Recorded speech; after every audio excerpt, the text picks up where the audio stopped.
एवं सभी का मैं अपने चैनल कुलविंदर सिंह पर हार्दिक अभिनंदन करता हूँ।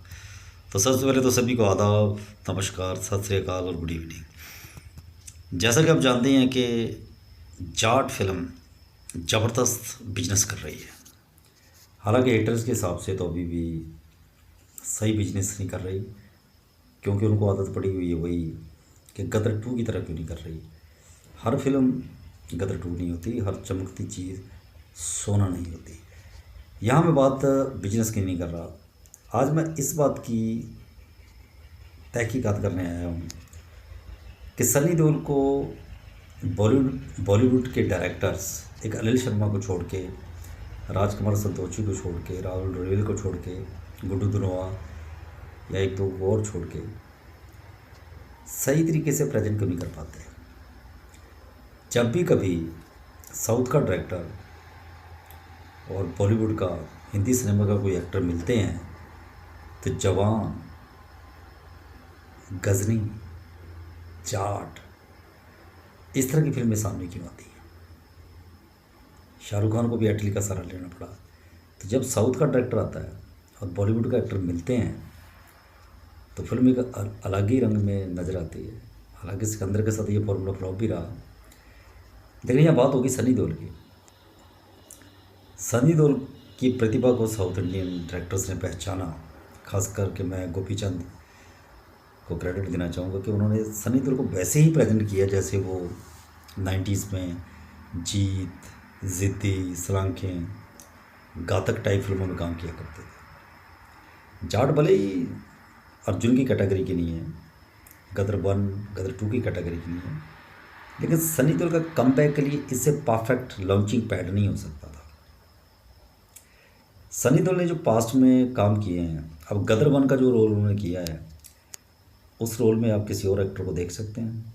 गोविंदा को भी ऑफर हुई थी तो वो तो बिल्कुल नहीं जचे थे। जिद्दी का रोल जो उन्होंने किया, घातक, दामिनी, घायल, बॉर्डर, जो रोल उन्होंने किए हैं उस रोल में कोई और एक्टर फिट बैठ ही नहीं सकता। तो ये स्टाइल था अपने बॉलीवुड सनी देओल का। तो इसी स्टाइल को बॉलीवुड वालों ने बुला दिया था, उनको कोई काम ही नहीं दे रहा था।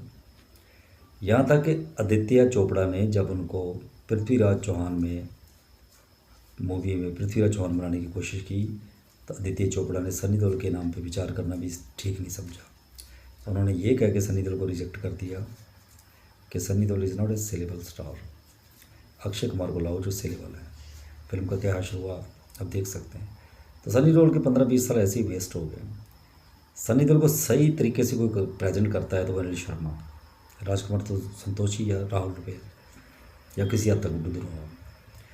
लेकिन अब गोपी चंद ने क्या टारगेट किया, उन्होंने सनी देओल को बुलाया, उनके औरों को पहचाना और उनको वैसे ही प्रेजेंट किया। अब जो साउथ इंडिया की फिल्में होती हैं उनको फिल्म फेयर, ऑस्कर अवार्ड से कोई मतलब नहीं, नेशनल अवार्ड से। और उनकी फिल्में ना मासेस के लिए होती है ना क्लासेस के लिए होती है, पब्लिक के लिए होती है।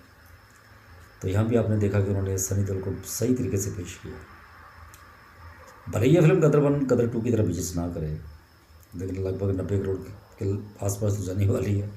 थोड़ी देर में 10 करोड़ कर लेगी, 100 करोड़ तो कर ही लेगी। तो साउथ वाले जो ढंग से हिंदी भी नहीं बोल पाते हैं, वो एक्टर की प्रतिभा को कैसे पहचान लेते हैं।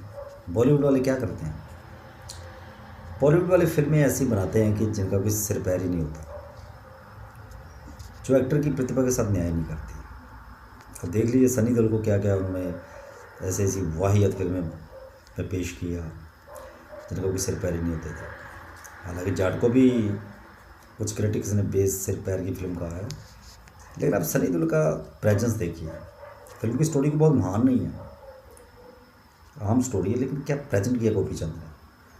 सिकंदर में सिकंदर में सलमान खान को भी पेश किया मुर्गादास ने, जो गजनी बना चुके, लेकिन वो सही तरीके से पेश नहीं कर पाए क्योंकि सलमान खान इतने सीरियस होकर एक्टिंग नहीं कर रहे थे। लेकिन सनी देओल सीरियस होकर एक्टिंग की और गोपी चंद ने उनसे वो काम करवाया।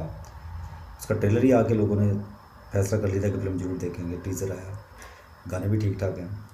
तो सनी देओल को सही मानों में अगर प्रेजेंट किया है तो वो साउथ वालों ने किया है, गोपी चंद, मर्लिन ने। तो ये बॉलीवुड भी एक्टर को सही तरीके से पेश करे तो फिल्म क्यों नहीं चलती। इसलिए बॉलीवुड साउथ की तरफ देख रहा है। तो बॉलीवुड कब जागेगा? अगर ये सही टाइम पे जाग गए तो ये भी ऐसी फिल्में बनाने लग जाएंगे। Thanks for watching my video.